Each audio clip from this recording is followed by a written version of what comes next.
नंदन श्याम सुंदर चलते हुए आ रहे हैं माधवी के पास। माधवी की मति घूम गई है, आधी आधी आ गई और तभी ठाकुर जी वहां पहुंच गए।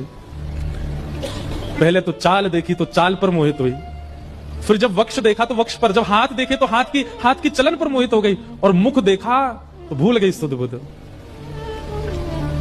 ठाकुर जी आए और आकर के मंद मुस्काए के बोले, हेरी गोपी उचाई नहीं पा रही, चल ले मैंने एक हाथ लगाए दूं, उचाले याकू।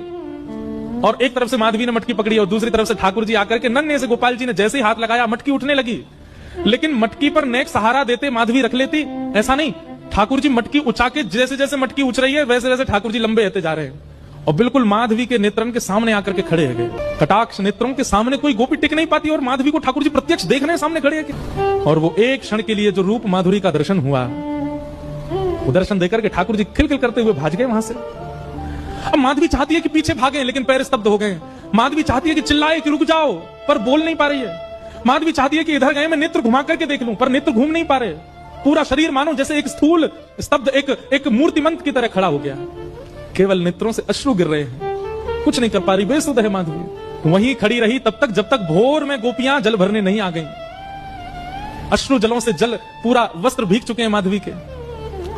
और तभी सब गोपियां आई, आकर के अरे ये माधवी ये पहले ही आ गई जल भरवे। सबने जाकर के हिलाया, स्पर्श के बाद भी माधवी